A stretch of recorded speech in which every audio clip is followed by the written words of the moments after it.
Okay, folks, we're all set? Good to go? Renee? Good. All right. We are now back on time. Very exciting panel. Are people prepared to chew crickets and their critter cousins? I did threaten that it would be insects this afternoon. So I am going to introduce Rachna Govani, co-founder and CEO of Foodstand. Rachna is, as mentioned, co-founder of Foodstand. It's a digital community of eaters, makers, and growers helping each other learn how to shop, cook, and eat to support a better food system. And as we know, we certainly need one. So Rachna, I want to turn it over to you and introduce your panel. Thank you, guys. So if you guys are standing in the back, if you want to fill in, I think this is going to be a really interesting discussion. I know crickets have come up quite a bit today. Before I get started to introduce the panel, just a quick show of hands. How many of you have eaten an insect? Wow, okay. All right, so this is going to be good. So today we're super excited. We have two entrepreneurs, and I'm so excited we have a nice all-ladies panel to talk to you about crickets. So we have Josefin Strömberg of Qvicket. Did I pronounce that correctly? Yes. Okay. And Robyn Shapiro of Seek Foods. I'm going to turn it over to them to actually introduce themselves, but also start off with your first insect-eating memory, please. Okay, should I start? Yes. Is this on? Yes? Okay, good. Yes, so my name is Josefin Strömberg, based in Stockholm, Sweden. My first memory eating insect, it was actually pretty much at the same time when I started the business. So the short story is I've been vegan, vegetarian, on and off. Was tired all the time, went to a dietitian. He said I didn't eat enough protein or iron because I was a pasta-eating vegetarian, not very plant-based. That didn't make me feel very good. So I downloaded the report from the UN that they wrote in, or that they published in 2013. It talked about how super eco-friendly and how nutritious crickets are, and insects in general, but crickets also. So I bought some crickets and some different types of insects, and I made gingerbread cookies. Is that the word in English? Yes. At Christmas time, and I served them to at a Christmas party. I didn't tell people what was in them, so I served regular gingerbread cookies and the one with cricket flour, and then they got to taste, and I asked which one did you like more, and they liked the one with the cricket flour because it has a very nutty taste, and that's when I started thinking this was really, really interesting. Very cool. Okay, and Robyn. Hi, everyone. So the first time I had an insect was in about 2000 when I was on travels, and I was in Laos, right next to Cambodia and Thailand, and that's what people were eating there. So I had one. I didn't know why I ate it. There was sort of no reason other than a sort of, when in Rome sort of thing. And then, years later, here I am launching a brand based with crickets, only to find out that, so much of the world's population is eating insects, about 80% of the world's population. And, it's just sort of our Western societies that don't. So it's nice to know that it is kind of so normalized in those parts. And that's why I did it there. It just felt like the thing to do. So Seek, which is the brand that I have, so everyone who didn't raise their hand, I guess maybe about half the room, you're going to have the opportunity, I hope, to eat your first cricket later today. There's our Seek products in all of the bags that you'll get when you walk out of here. And essentially it is a snack food which blends nuts, as you said, Josefina. It has a nice sort of nutty flavor, crickets. It blends nuts, dried fruits, and spices, all really familiar ingredients that pair well with each other with cricket protein, which is very nutritious and a really kind of safe, familiar, easy way to introduce this new protein to people's diets. So I'm very excited for everybody who didn't raise their hand to actually go through this cricket consumption experience. There will be no more cricket virgins left in this room. I've tried Seek's bonbons, truffles. I'm not sure what the... Snack bites. Snack bites. Oh, no. Snack bites. They're absolutely delicious. So I think both of you guys touched on this, and I think everybody's sort of thought about this, that crickets are an additional source of protein, potentially a more sustainable one. And that's one of the pitches that I think are given out in different communities. So either one of you guys, can you guys walk us through the math of why is cricket protein more sustainable than what we would normally think of as traditional protein like livestock? Sure, yeah. There's so much to be said about cricket farming and how that is more eco-friendly, but let's maybe touch upon a few. Well, first of all, the emissions of greenhouse gases, methane and carbon dioxide, are significantly lower, and this of course depends on how you actually farm the crickets. They eat much less feed. So there's a couple of numbers going around, but one number that the UN uses is that to produce 1 kilo of, or not 1 kilo, 100 grams of a hamburger of meat takes about 2,000 liters of water. So that's a crazy amount, and the number for crickets is significantly lower, maybe even as much as 1 to 1 or less than that. But what I find most interesting with crickets, I think that when we heard Impossible Food speaking earlier, he was showing this very interesting picture of how much land is used for the cattle industry. Crickets can be farmed vertically, which can't be said for a lot of other animals. I know there was a try in the Netherlands to farm pigs vertically. It failed miserably because pigs don't like to be stacked on top of each other. But crickets are farmed normally in boxes, and you can stack them in very high, as high as you want to, which means that you can use much less areas of land to farm crickets. There's one number that's on 1 square meter, you can produce enough protein to feed one person each day. And that's if you don't farm it vertically. So imagine that you would farm it vertically, then all of a sudden, on 1 square meter, you could feed 10 people their protein need on one day, or 100 people on one day, and compare that to how many cows you get into 1 square meter, which is not even one. So that's what I find most interesting. And at last, also the fact that insects eat almost anything. So in theory, this is not allowed today, but you could feed, in theory, insects garbage. You know, when you throw your banana peels or something at home, that could actually be put in used as feed to crickets or other insects. And that's, the possibilities with that is endless. Mm-hmm.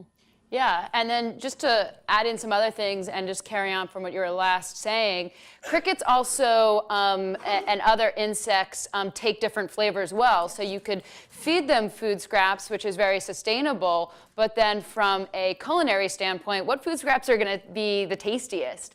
And could we feed them those, and how could we influence the flavor that way?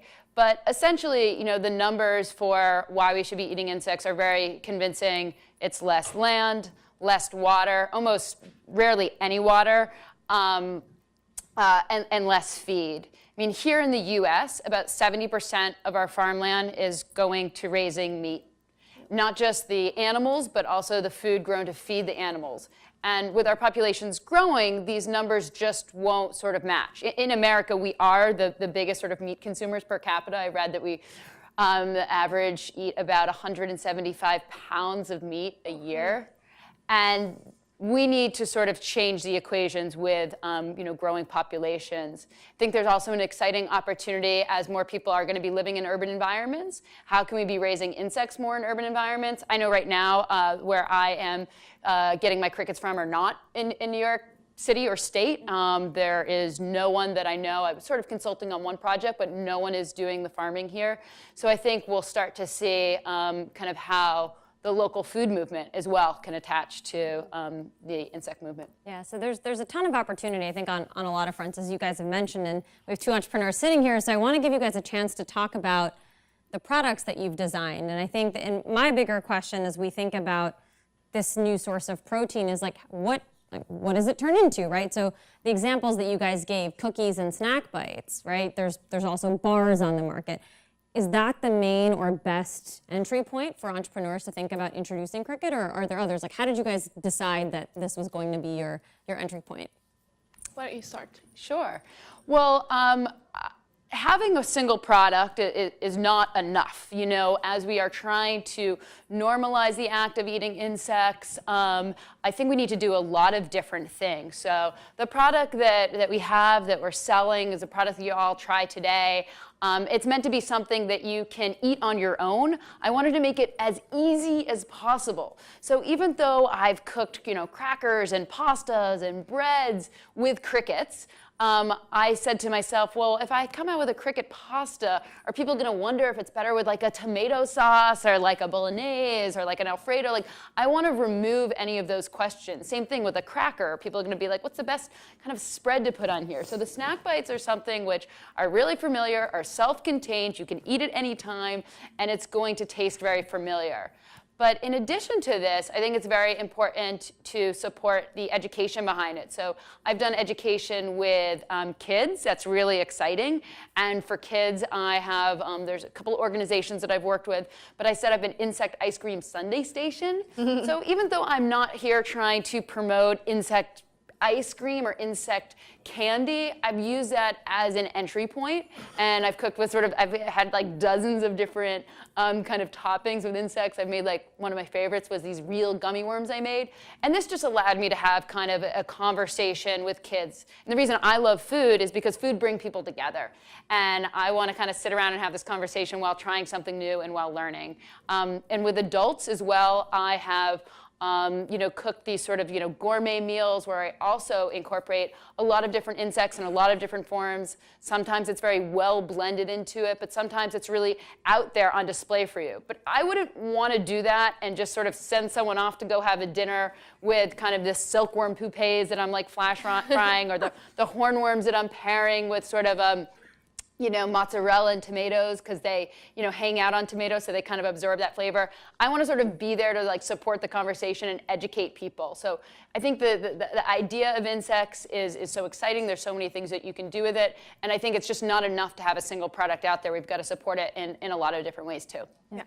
And so the company that I run is called Qvicket.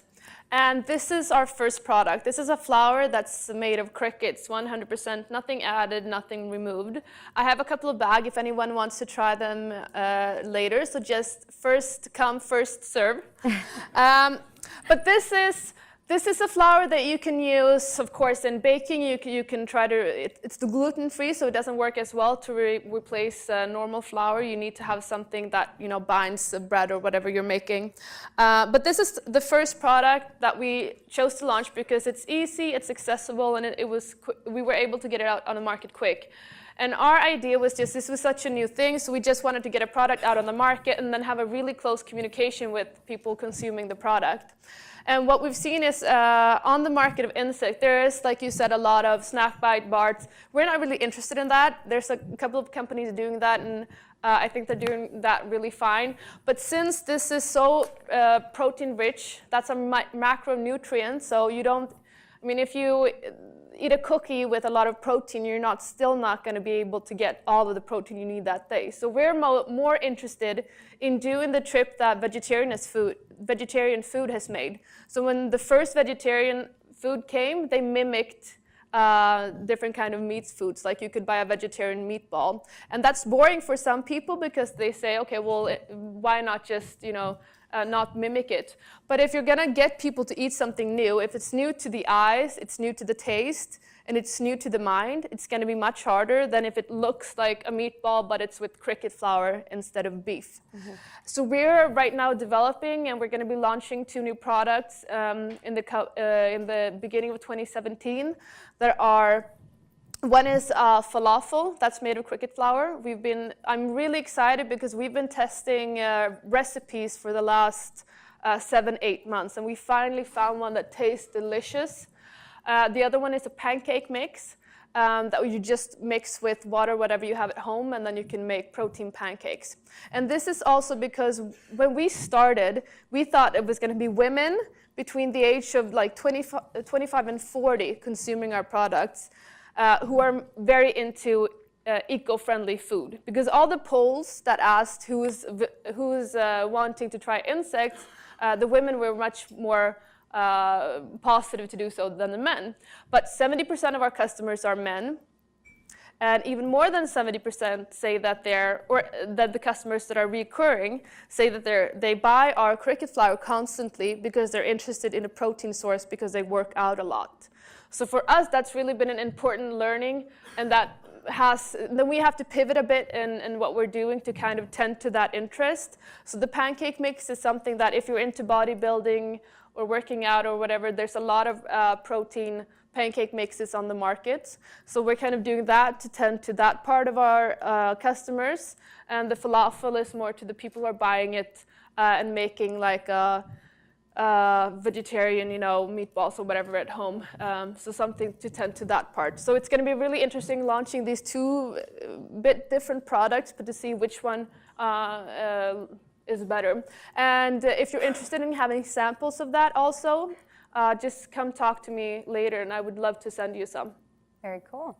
So something that I've been thinking about as you guys have been talking about the protein pancakes and the bites, but then Robyn, you made this comment that we consume more animal products, more beef, more livestock per capita than any other country in the world.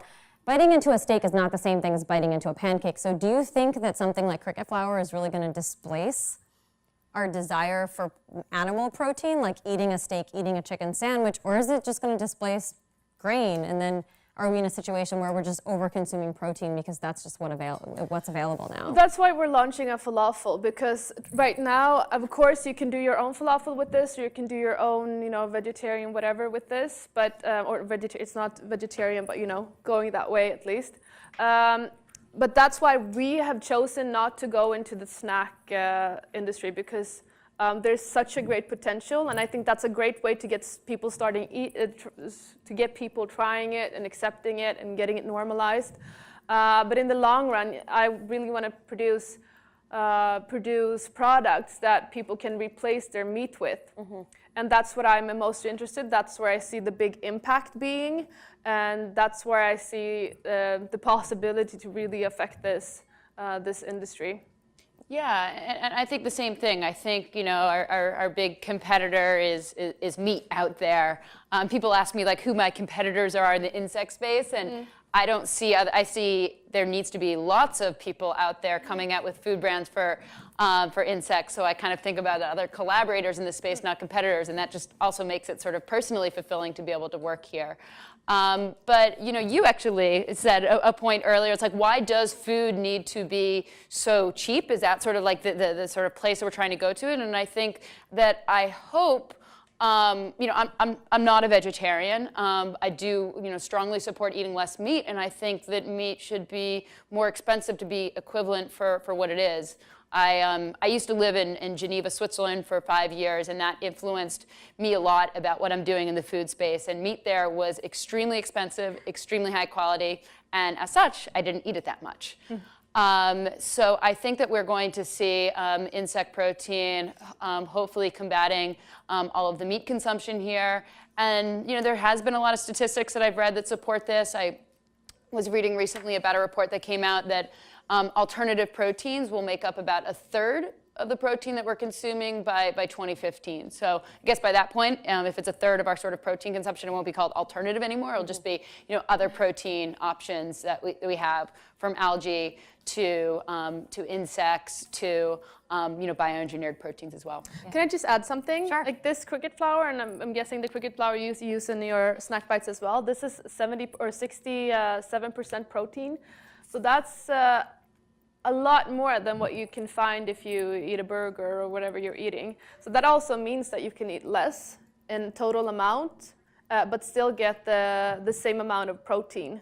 And I'm all for. I think a big part of the problem is, yes, we need to kind of shift the protein we eat, but also we need to eat less and more qualitative and good types of proteins. So I have a challenge for you guys then. So there's plenty of plant protein out there that isn't cricket, right? Like legumes have tons of protein. We've known this for hundreds of years. We haven't replaced our burgers with beans, so what makes you guys think that perhaps this, you guys are going to do it, but what do you think is actually going to be different about something like cricket as a new product introduction into the market that's really going to capture somebody's imagination to say, you know what? I don't need the burger. I'm going to have this instead. Well, I hope the future is plant-based and is insect-based.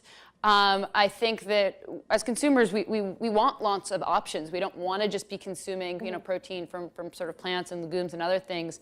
I also think about this TED Talk by Malcolm Gladwell, if you've seen the one he gave about spaghetti, of sort of everything, talking about what is the best type of tomato sauce out there. He was referencing someone who's consulting for a brand to find the best tomato sauce by doing a lot of consumer testing, only to find out the best tomato sauce is tomato sauces. Is that, now we see sort of, 20 varieties of everything. And as consumers, we should be able to kind of receive protein from many different sources. I was also sort of reading another statistics about actually globally as a world, how we are eating more and more of the same things. That a lot of the sort of like diversity that you had because of different cultures is going away. And that's pretty sad. So that I hope that we will be consuming protein from lots of different sources, and insects will have a seat at that table. So I want to turn to you guys, because we don't have too much time, but I want to turn to your businesses. This is a new product. I'm sure selling this into a grocery store comes with its sets of challenges. Can you guys describe what that's been like? And obviously, the United States and Europe are two entirely different markets. So what is that process? What pushback have you guys received, and how have you overcome it? Good question. One thing, I think something that retailers are interested in is, a lot of retailers that we have gone to, which are more small and medium based, like eco-branded stores, they're really interested in partly because they like the product and they really care about having good food in their stores, but also because they see it as a part of their PR. And this can be a blessing and a curse, because a couple of retailers that we've met have launched a couple of crazy novel foods. And some people still see insects as crazy. I don't know why. For me, this is totally normal. And they've said that, okay, we took in this product that was similar. It didn't sell. So in order for you to be able to sell it in our store, you really need to make sure that you have really good marketing, and we need to see your plan. So that's something that I've seen, that companies who are doing something similar to you, who don't really pull through all the way, that's going to probably make it even harder for the companies next in line. So that for us, it's been really important to show that we have a good marketing plan, that we've, in what areas we've succeeded, and so on. Yeah, I've been really, surprised by, pleasantly surprised by the reception to Seek. I think because it does feel really familiar. A lot of people taste it and say, wow, this tastes so good. This tastes maybe like a macaroon, or I don't taste the cricket. And that's on purpose. I wanted people to have a good sort of entry into eating insects, and I knew that it had to taste as delicious as possible. I have the jar there. I'm talking about it. People can read the ingredients. And I've said, do you want to try? They're like, yeah. And they're like, have you ever had insects before? And they're like, no. And I said, have you ever even thought about having insects? They're like, no. And I'm like, well, why did you eat this just so kind of casually without much thought, when most people, if they weren't talking to me, they didn't see the product, would say, no, I don't want to eat insects. And they said because the whole sort of proposition, the marketing, the ingredients does taste really familiar. But I will say my challenge to you guys is I also need to have a lot of feedback. So I would really appreciate if, when you guys sort of take home your Seek, if you can tell me what you think, sort of good and bad, anything like that will really help. So I hope you enjoy it, and definitely feel free to give me feedback. Cool. Production of it, like, do you kill them before you grind them, and do they have feelings, and what? Oh, I would love to answer that. Yeah. I was going to say before that, I get a lot of questions like, okay, so if you care so much about eating stuff that's good for the environment, then why not only go plant-based? And my answer to that is that plants can't eat other plants. Crickets can eat the parts of plants that we don't use, which is another thing that I find really interesting. So the roots, for example, of plants that we don't use, instead of throwing that away, which is a big part of our waste, why not feed that to crickets and create a circular system? The other thing is that I've seen research, there's probably somebody in here that's more onto this than me, that crickets have 2 neural threads. Is that the word in English? So, which means that they can't feel. So for me, it's a big. I don't eat red meat. I don't eat fish. I only eat non-intelligent foods that has that many nerve threads that you can count them, because that means they can't feel. And I mean, I have a dog at home. I don't eat my dog, and I wouldn't eat a pig because they're the same intelligent level as a cricket. And a cricket only reacts to stimuli. It doesn't feel anything. So for me, of course, there is an ethical dilemma in this, and eating crickets is much better from an ethical standpoint than eating. And they're first they're cooked, then you put them into the oven, and then you grind them to a flour. So they're dead before you grind them to the flour. And they also have a really short lifespan, Yeah, so that's- they're going to die anyways. And there's a lot of sort of research out there with commercial farming for fruits and vegetables about how many sort of mammals die every year because of habitat loss, as well as getting caught in factory machinery. So I think there's a lot to support eating insects from an animal rights standpoint too. Definitely. Great question. My last question for you guys, because I know we're running out of time. So if you had unlimited funds to deploy to make cricket protein the norm, what's one thing you would put it toward? Innovation. I think more just money to produce more products, because people are already consuming insects. I don't feel that it's a big problem getting people to try insects, because as soon as they taste, something that they like you said, they've already passed this threshold. So I think the most important thing right now is just producing good products. And innovation is important, and education. I think that there's a big kind of educational lesson to be learned from the science and the sustainability. It's fun to play, work with kids. I say, hey, let's play with our food. And I think if you experience something and you learn something and you gain knowledge, then you're going to have a lot more openness to trying it new. And, kids are the future, so it's important to work with them. Cool. Okay, thanks. I think that's all the time we have. Thanks, guys.